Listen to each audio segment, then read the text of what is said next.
Welcome, everyone. President Alger, before we start, will be presenting a kata to the monks. It is a yellow silk ceremonial scarf that represents purity, goodwill, compassion. It's used in traditional greetings. It's a traditional sign of respect.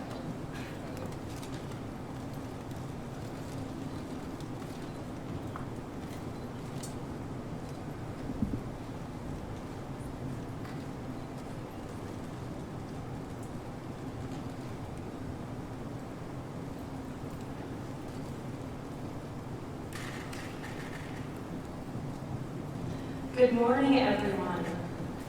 Thank you for being here and for braving the cold and the traffic on this beautiful Washington, D.C. day. On behalf of the entire American University community, I want to warmly welcome you all to the Walk for Peace Talk at American University, featuring the Venerable Bhantes of the Dhamma Chaitya, who so honor us here today as a final destination on day 108 of their 2,300-mile journey that began back in October.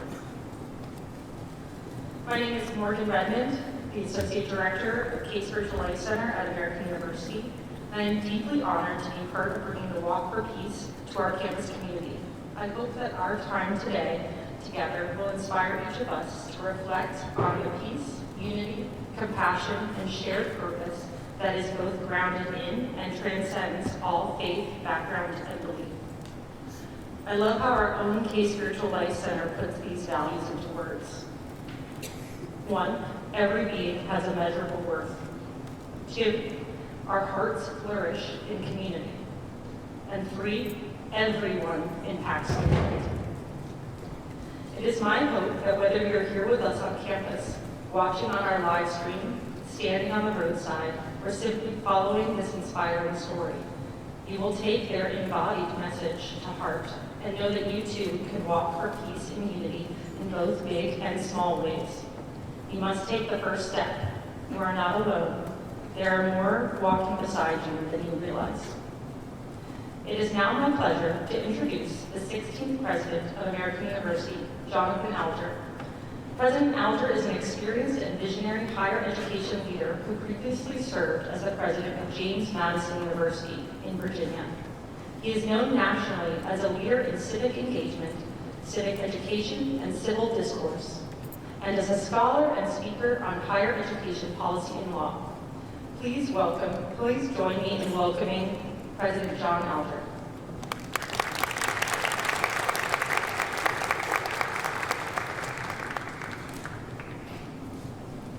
Good morning, everyone. And thank you, Morgan, for that introduction. Thank you to Reverend Eric Doolittle and the Case Spiritual Life Center team. We are so pleased to work with you on this very important event today. And I also want to extend greetings to present and former board members who are here. Bishop Easterling is here, Victoria Harker, Jenny Axe, faculty member, and Sylvia Burwell, my predecessor, and her family are here this morning as well. Great to have you here. I hope I didn't miss anyone. It's a privilege to welcome all of you here for this moment of unity and peace. And very special thanks to the venerable monks of the Dhamma Chaitya for including a visit to American University on your 2,300-mile pilgrimage. That's a lot of steps.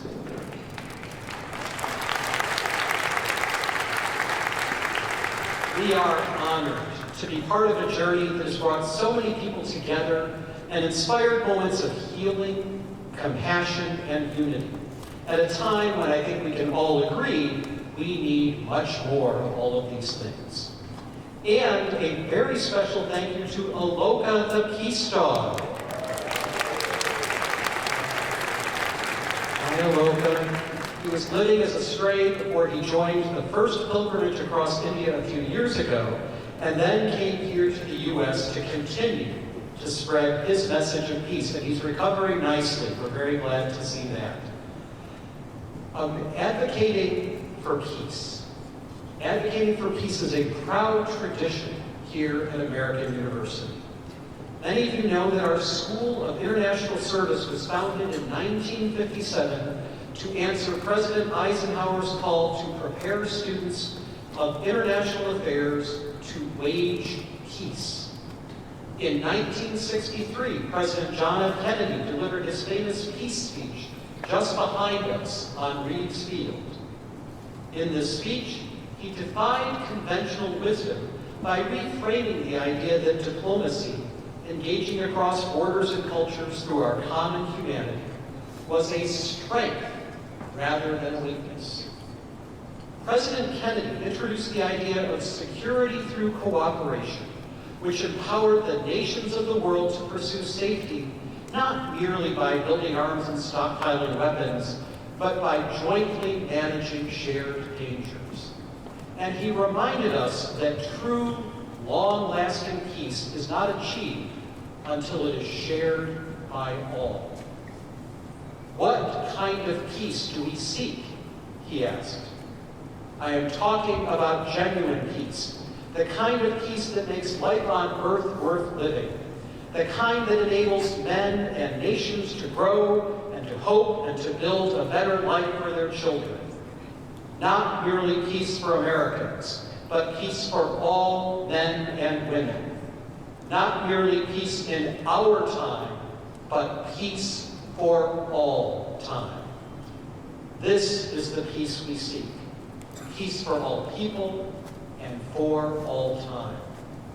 Thank you all for being here today and for bringing the Walk for Peace to American University. May your Walk for Peace continue to bring healing and hope to our nation and our world. In my own faith tradition, we share a simple but deeply meaningful greeting. Peace be with you. And the response is also simple but profound. And also with you. So may peace be with all of you, with all of us, today and going forward. And it is now my honor to turn it over to AU's University Chaplain, Reverend Eric Doolittle, who leads our K Spiritual Life Center.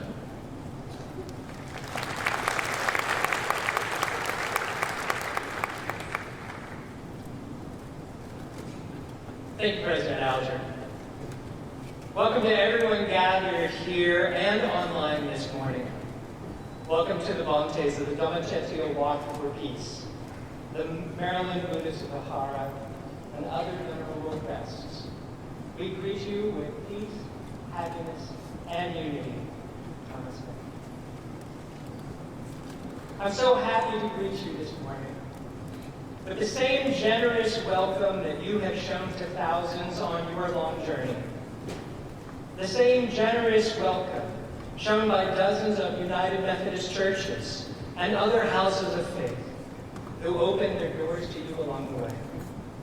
The same generous welcome that led United Methodist leaders of the American University to join with people of the local Catholic, Jewish, and Episcopalian communities to open the K Spiritual Life Center, the first interfaith center in higher education in America in 1965. Today, 60 years later, over 24 belief communities call KSLC home, from atheists to Zoroastrians. It continues to provide a place to cherish all humanity, to connect our hearts and community, and to discover a sense of purpose in service to the world. And now we extend our generous welcome to you. I greet you this morning in a spirit of happiness. As the University Chaplain, Reverend Bruce Pointer, first extended to Bhante Gunaratana. When he arrived at American University in 1972, the happiness felt by students, hundreds of students, as Bhante G served as the Buddhist chaplain while completing his bachelor's, master's, and doctorate of philosophy here at American University. He used that education well and went on to write the seminal book, Mindfulness in Plain English. We extend our blessing and prayers to him at his home in West Virginia, and we celebrate our happiness for you being here. I greet you with a sense of unity across faiths and beliefs. That sense of unity that former chaplains Joe Eldridge and Reverend Wright Osgood who joins us today, as they felt, as they worked with Bhante G's student, Bhante Uparatana, who has served at American University since 1989. He continues to lead meditation every week in our chapel to this day. Bhante Uparatana is a blessing to our campus and a nationally recognized leader, having received a Lifetime Achievement Award from President Joe Biden in 2022. We celebrate this unity with you. Venerable Bhantes, as your long walk concludes, we know that your life journey to spread peace, unity, happiness, and healing will continue. You are always welcome at American University and at the Case Spiritual Life Center, although next time you can fly or take the train.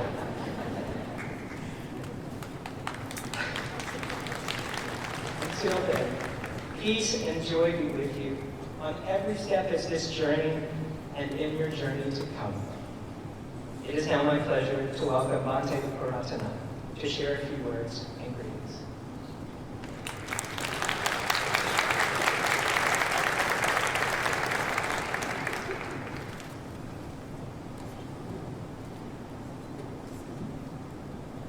Namo Buddhaya. Welcome you all, and especially Bhante Panyakara. And this make a big changing for especially the United States of America, crossing many states and take a great determination to walk into the peace for the national capital city, Washington, D.C. We welcome Bhante and rest of his disciples together, came over there. That's wonderful and more peaceful. This is very feeling more spiritually very rich, very happy. Welcome you. And I've been his temple few times and Texas, and for the Tripitaka chanting, that's a wonderful thing in the United States. We all the monks together, we did, and wonderful place to visit, 40 acres, and they're going to build up around 840 pagodas, 40 acres, that temple. Anybody, if you wish to build up the pagoda, one pagoda, it will be $85,000 value. That anybody can go and see that nice place over there, can build up the Texas, some country-wise or your own way, you can go and build up for the future. Not only for that each temple had written down Buddha's word, Tripitaka. And all the Tripitaka, they write it down in the permanently and stone and put it in the temple. And even though future somebody can see that archaeologically, they can see that information. And Bhante Panyakara is, before he became a monk, he was engineer, smart engineer. Then he became a monk with the blessing of his teacher, Bhatana Guna Judak. And he is a very peaceful Bhante. He visiting Sri Lanka and other Asian countries, and under his direction is living at Texas Temple, Fort Worth Temple, and there are some Sri Lankan monks also associate their temple, especially Kumuragale Nanda Thera and rest of the other rest of the neighbors Sri Lankan temple around. So that's the one of the Nanda Thera suggests when he ordained and Panyakara name. That Panyakara name is my hometown, my Vidyalakara Piruvara. That's a kind of monks community study place that is the famous monk to the Panyakara, Nathandi Panyakara. His name, he's passing away. He's a very smart monk, and that name, remembering for him to keep the lineage for our Sangha community. That's wonderful, respecting that. And so today this is organizing very big effort. I know it's not easy. 108 days today. Come to the Washington, welcome you all the dedicated hard work you all, and we are very proud about you and your determination, your effort wonderfully encourage the rest of the monks and other lay peoples, everyone to do the determination, they can do the right work. Thank you so much for coming. So I'm so glad to come over here. This university, I work in for more than American University, more than 30 some years. And I forgot something to say. And Bante Panyankara working on it, Vesak Day. With that Vesak Day holiday, they already declare state of Texas. Vesak Day is the official, but they're going to, the next step they are trying to make it requesting for the holiday as a Christmas Day, something. I hope one day will work out, but we don't know yet. But they have this is also a big program. He invites us also to participate, and some special monks are also inviting all different directions for the Texas. So I came to here as our Reverend Eric mentioned. I've been here since 1989. Since that, I work with the spiritual community and that K Spiritual Center, and many different teachers and students and passing by and been for a while, and I'm so happy and this spiritual community at the United American University. And so then I became a Buddhist chaplain, and because of my teacher, as our president mentioned, and he was master's degree and bachelor degree and PhD, everything done over here. He wrote the book for our library here, Serenity of Insight. That's about jhana. They wrote that book for his PhD, and that's a very good thing. After that, he's done. He want to practice what he wrote that book. That's why he started the meditation center in West Virginia, and that is my teacher. He ordained me in Sri Lanka, and he brought me over here, helped me out to, and he recommended to come to this university after his moving to the West Virginia. Somebody had to take care of the Buddhist chaplainship and meditation group. Then I'm so glad my teacher did a good thing. I enjoyed it, Bhante Ji, and he's starting his meditation center in 1982, and then he make mindfulness training and some other Buddhist books over there, and so many Buddhist books he wrote, and still he's 98 years old, but he's still taking care by himself, walking around and meditating every day, teaching the Dhamma and writing the book and articles, and he has a good memory, and I'm so glad because he lived with the Dhamma, spiritual path. As a result, he introduced the mindfulness. That's a great thing today. We are talking about high school, regular school, everywhere. That's the mindfulness he introduced, where he gave the talk everywhere in the United States, many campuses he visited. He gave the Dhamma talk, and became he is working for the some time around end of the 70 somewhere, because Vietnamese veterans came to the Florida. He was a chaplain. As a result, he get more engaged for the work for the refugee camps.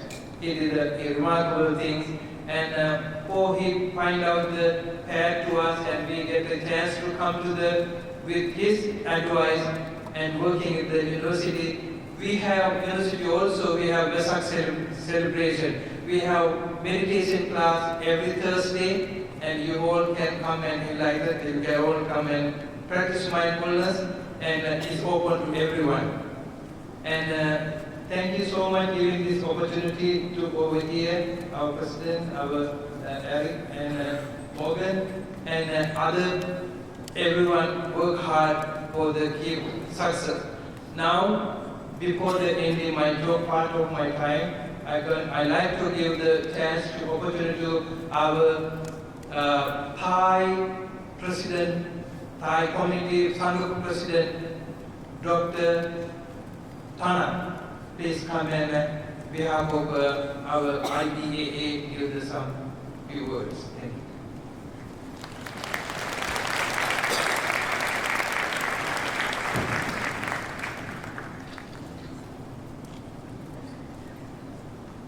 Thank you very much, Most Venerable Pratana and Mahasangha. Today we are gathering here to welcome our great vision, great monk who set off from Texas to Washington, D.C. So on behalf of the World Buddhist Dhamma Organization, WBDO, on behalf of IBAA, the International Buddhist Association of America, and also in the name of the Council of the Thai Peoples in USA, I would like to thank all of you to come and join and welcome the Peace Walk participants. Your noble journey is not only to walk across the land, but walk across the heart of the people by moving step by step with mindfulness, discipline, patience, and loving kindness. You bring the ancient Theravada Buddhist tradition vividly into the present moment. It is the Dhamma in action, transforming timeless teaching into practical living example for the world can see, feel, and learn from. Through this peaceful walk, you are creating awareness of the Buddha's original message to nonviolence, compassion, and wisdom, well preserved and transmitted through the Theravada tradition for over 2.5 millennia. Your journeys demonstrate that peace is not merely a concept to be spoken about, but a path to be walked, embodied, and shared through conduct, intention, and service. We respectfully encourage all of you to learn how to be peace inside and support each other in a possible way by spreading awareness, offering moral and material support, practicing compassion in every life, and committing themselves to the cultivation of peace within and around them. May your journey be safe and meaningful. May your footsteps awaken hearts and minds. May your dedication inspire many to choose peace over hatred, understanding over fear, and compassion over division.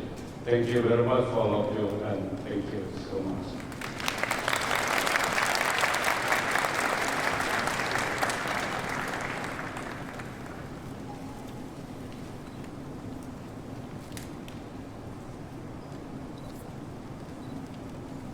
Theravada tradition who practiced for a while from New Jersey, and Bhante Bhikkhu Bodhi, he lived in the Kandy, Sri Lanka many years. We used to live in Washington Buddhist Vihara. We worked with him together. Bhante Ji and he had a great relationship, and Bhante Ji, when he come over here, also he know about it. But just for this event, I like to give, receive a few words from him. We like to hear from him.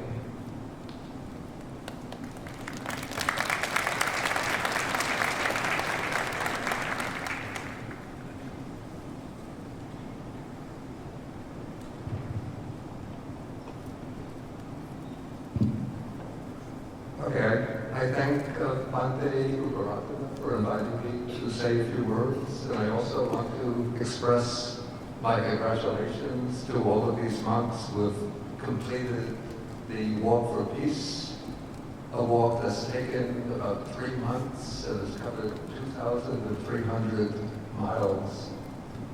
I actually had the idea at the beginning of January to go to Raleigh, North Carolina, and to join the walk from Raleigh, North Carolina to Washington, D.C. But then I put the inquiry into Google's AI program, Gemini. I'm 81 years old, asking whether it's safe for me to walk that distance. And I saw the videos of the monks walking, and they were walking very fast, 4 miles an hour. And Gemini told me, don't do it. Danger to the heart, danger to the skeletal structure, danger to other organs. But watching the videos, the YouTube videos of the walk and the Facebook videos, I was really amazed to see so many thousands of people of every ethnicity, every faith tradition, atheists, agnostics, coming out to welcome the monks, to greet them, to venerate them. And all of this showed to me, I have to say that this country is suffering, though it's the wealthiest country in the world, but it's suffering from a deep inner poverty. Though it's the most powerful country in the world, supposedly, but it's suffering from a deep inner weakness. And what these monks have done is to show that our fundamental value, the value that really appeals to our deepest spirit, is that of unity, the affirmation of the inherent dignity of every human being, and the desire for all of us to live in peace, unity, and harmony. So I hope that the message of these monks will reverberate throughout this country, and not only through this country, because what this country is doing right now, cutting the funding for the United Nations, cutting the funding for UNAID, the Agency for International Development. Hundreds and thousands of people are in danger of losing their lives because of the policies of this country. And so what we need is affirmation of human unity that is going to make us a compassionate country, a country filled with and inspired by the vision of human unity, and transforming our direction to promote peace, unity, and harmony throughout the world. So I hope that will be the effect, the impact of this work.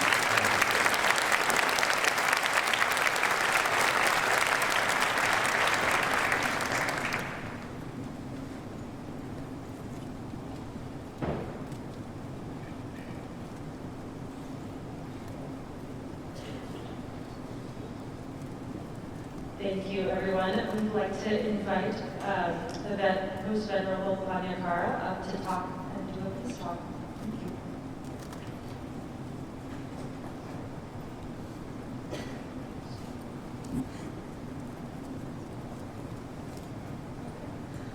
Before Venerable Panyakara comes up, Bhante Uparatana would like to present a gift. Venerable Alukam Ramjoti Nayak Taylor and Reverend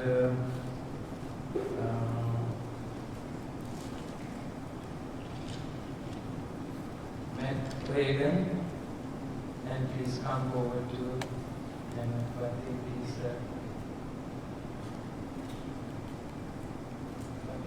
also.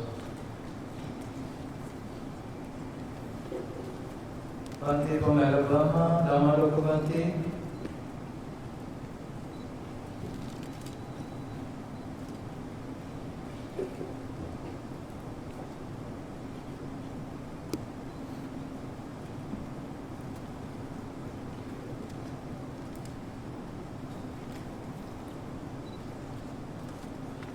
Most venerable members of the Mahasangha,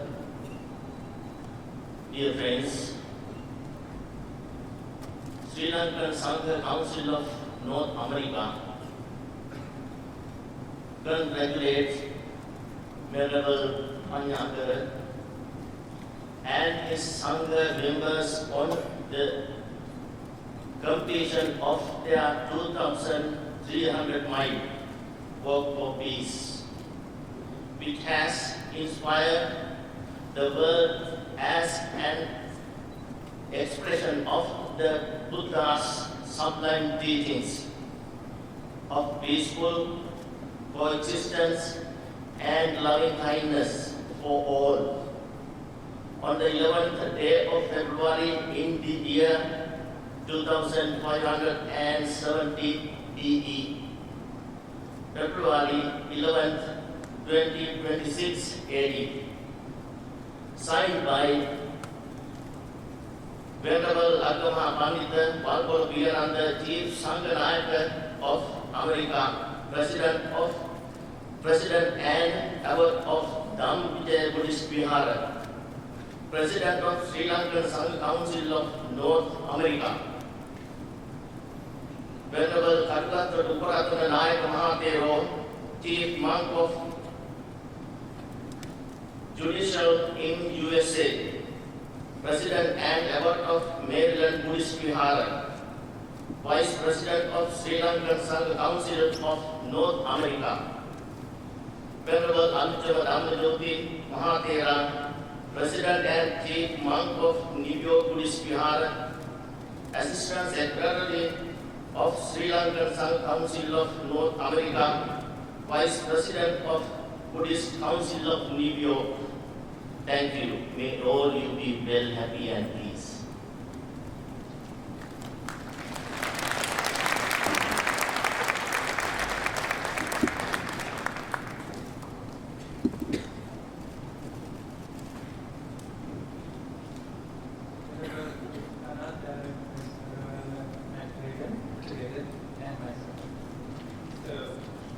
We are all looking forward to hearing Mindfulness. So this is very brief, but this is from the Buddhist communities of Washington, D.C. We've been watching and waiting for you to come. So we hope that this small plaque, maybe in the future you can remember us and all the many, many volunteers from all the many, many Buddhist communities and interfaith communities and even no-faith communities throughout our city. So, I'd like to present you this small memento.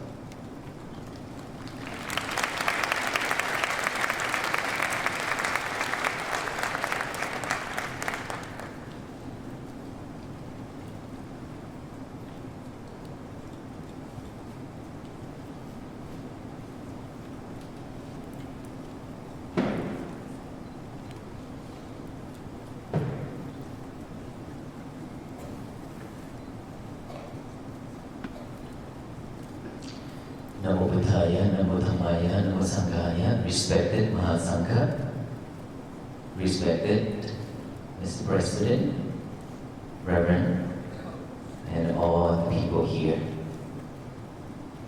First of all, I pay gratitude and deeply respect to the Mahasangha who come in here today to support our Walk for Peace team. And thank you, President, for allowing us and host us here in this special event. Thank you everyone for coming out for this mission, Walk for Peace. Thank you so much. How much time do I have? Oh, because we have to keep up with the time. Because our schedule today is very tight. 30 minutes.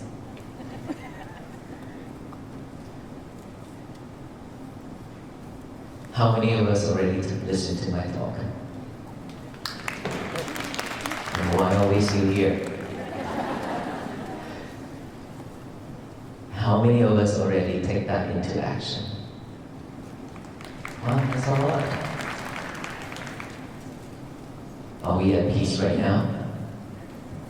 That's why she said, go ahead. You're not at peace? How come? Stress? Even in this moment? No? Okay. Well, stress is always with us, unfortunately. If we are not mindful enough, we always live with stress. And mindfulness is the key. Mindfulness is something that we have to have. We have to live with. Every second, every breath. Otherwise, stress, anxiety, and depressions will always be there with us. It will not leave us alone. It will chase us down.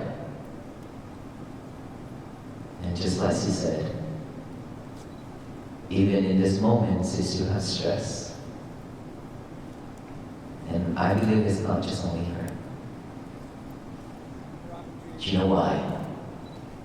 Because you are not paying attention to what's going on right now. Because your head is wandering around and your head is chasing, your mind is chasing after the thoughts. Whichever one is powerful, more powerful, that will pull you there. If our speech is not powerful enough versus your thought, then your thought wins over our speech. Is that right? That is when we live with suffering. But if our speech is powerful enough, and if you be able to focus, listen, pay fully attention to our talk, then all these inside, it will settle, will be settled, right? Because our mind can only focus at one thing at a time. It cannot be multitasked. Unfortunately, all of us are multitasking ourselves. And that is the reason why we cannot stay focused. Stay focused means we concentrate on one thing at a time. If you are listening right now, you won't have any other problem going on in your head.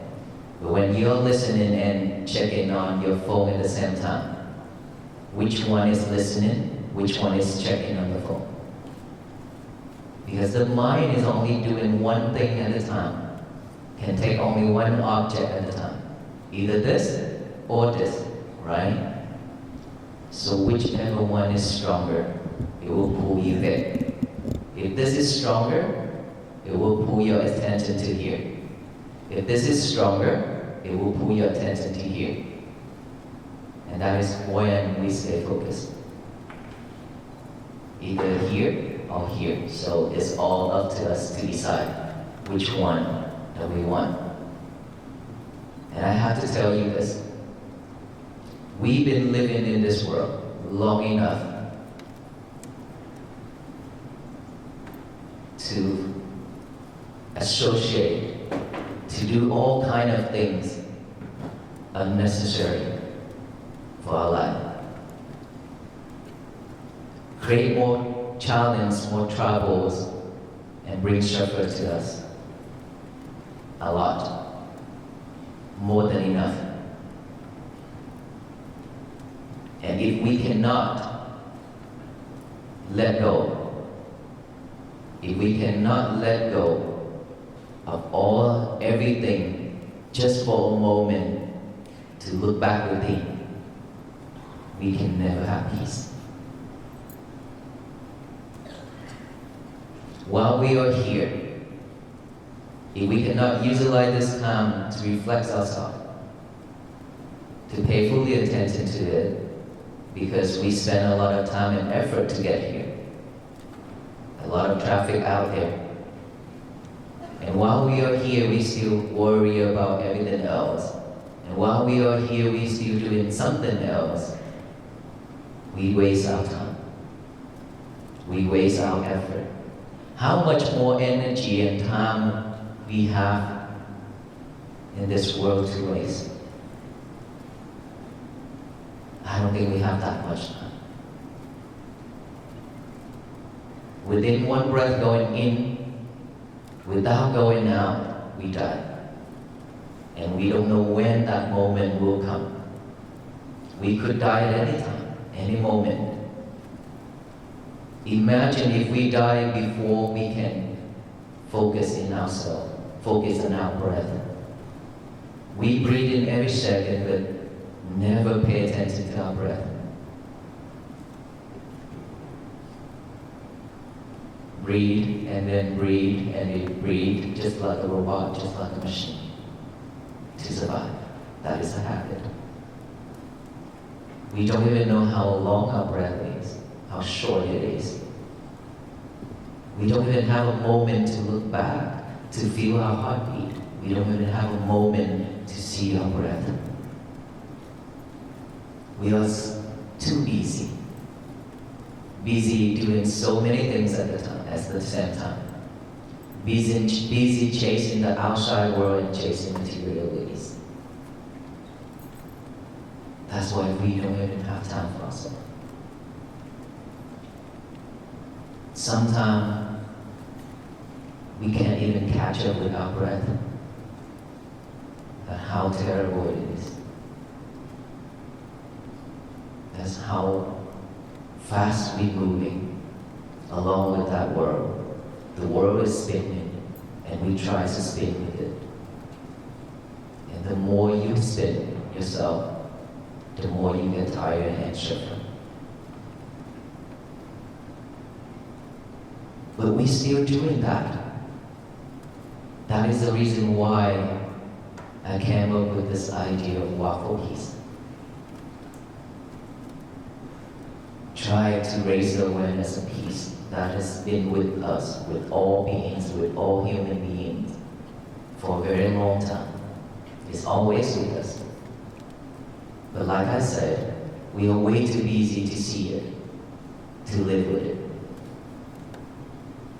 And that is why us Venerable monks walking, hoping that to raise this awareness so that all people along the road who will meet, that can slow down, that can stop from doing everything else, to look back within to find that peace, or to unlock that box where you have locked peace and happiness in it and forgotten it.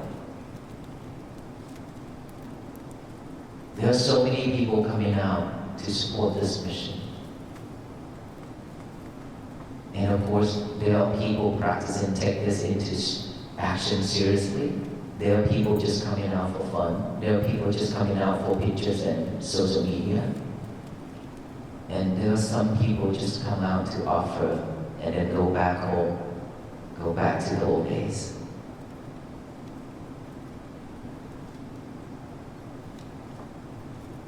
The year of 2026, over a month has passed.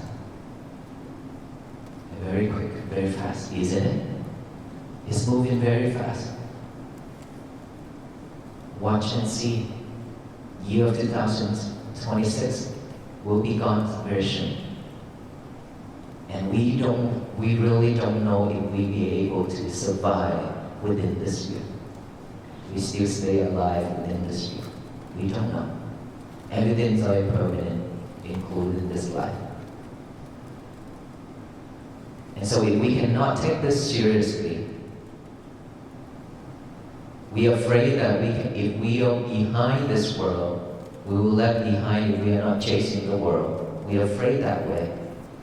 But look, if we cannot do something better for ourselves within this year, then our life is just going to be very, very sad. COVID-19 has killed so many people. That is disaster around the world. We are fortunate and grateful enough that we still stay alive. We still survive after the pandemic. But there will be many, many more disasters will come, stronger each and every time. Are we ready for it? Are we just living in this world day by day, waiting for that moment to come? Or are we willing to change for the better? Are we willing to change this world together? And how do we change this world together? Mindfulness. Once we are living in mindfulness, we will not harm ourselves, we will not harm the others. We will know what to say, what to do. We will stay away from unwholesome things and doing wholesome things. If all the people in this nation and all the people in this world doing the same thing, doing wholesome things only, living in peace only, this world will be a better place for all beings to live. But in order for that to happen, it requires us to put effort and energy into it by practicing mindfulness every day. I'm standing in here in this university to talk. Mostly are students, a lot of students. Of course, this is university, it is more for a student, right? Students, are you stressed? Because of schoolwork, yes? Because of that goal that you set for yourself. Every day, you're stressed. You try to stay up all night, trying to figure out that problem, that schoolwork. And the more you're trying, the more you tire and suffer. And yet, you still could not figure it out.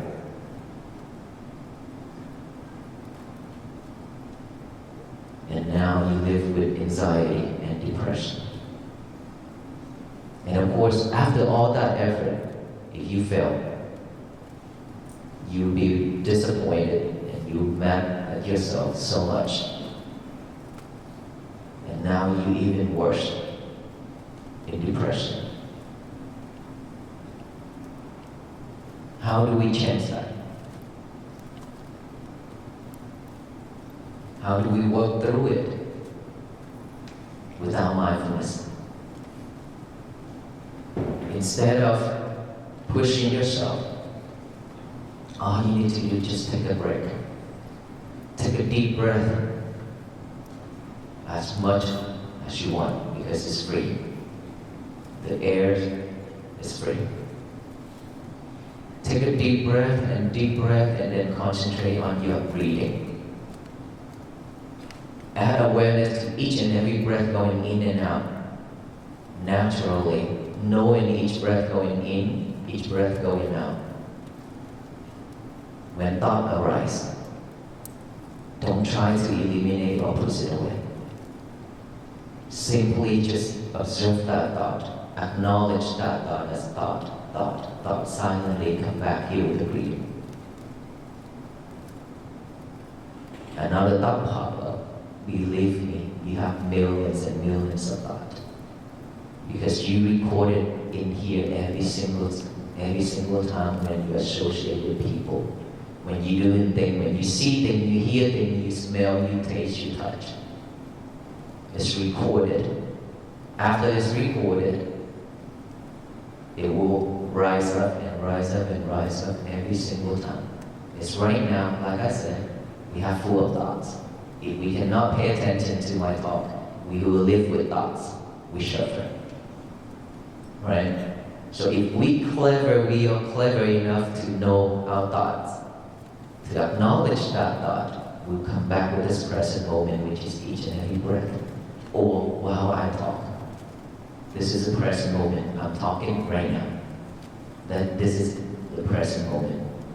Thinking about the past, living with the future, those are thoughts. Those are not usable. Those are trash. We don't need to live with that. And so, thought pop up again, one after another. We simply just observe it, acknowledge it, come back here with the breathing. Concentrate on our breathing.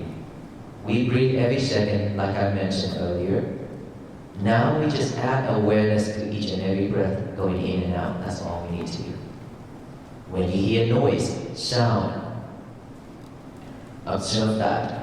Acknowledge that as sound, come back here with the breathing again. When you have any type of feelings within this physical body, itchy, numb, pain, anything, concentrate on that. Observe that. Acknowledge that as feeling or itchy or numb, come back here.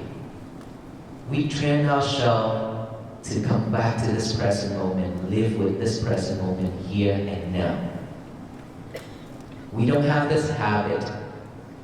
We never have it because we live in the world where we always multitasking ourselves. That is why we cannot stay focused, remember? And so now we need to train ourselves just like a baby. Train ourselves to go back to the old days, doing only one thing at a time. This is the only one thing that we are doing right now, or at that moment where you're practicing.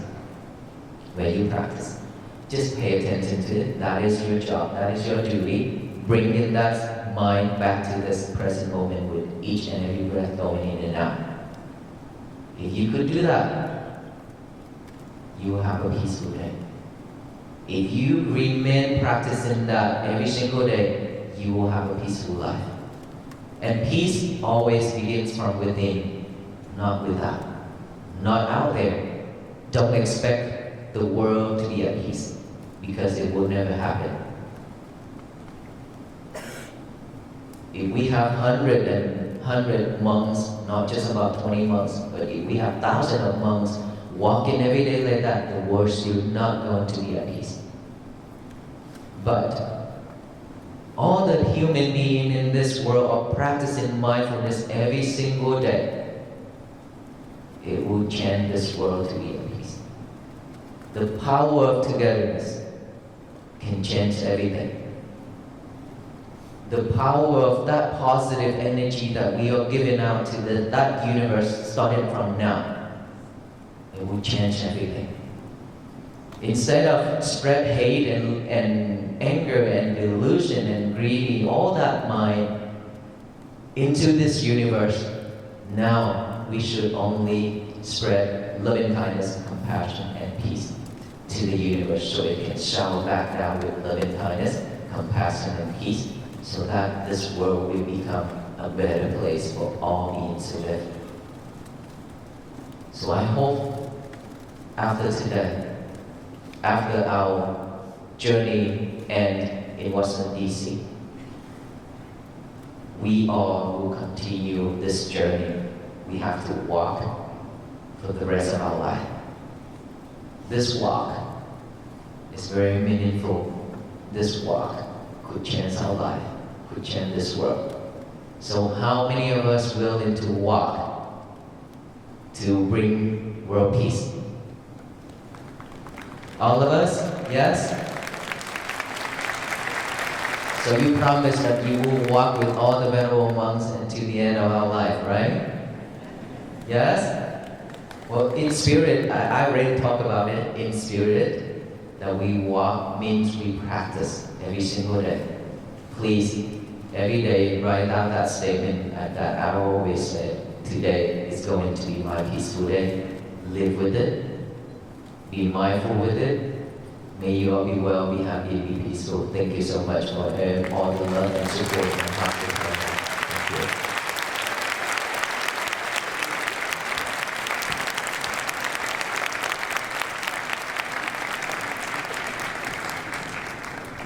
Please join me in thanking all of the venerable monks and bhantes that have come with us today.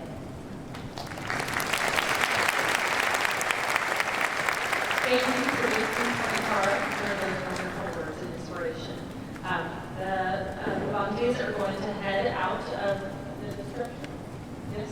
And I ask everyone in the audience to remain in place, remain seated until they have exited, and I will make another announcement when it is time to go. That you may either participate in breathing or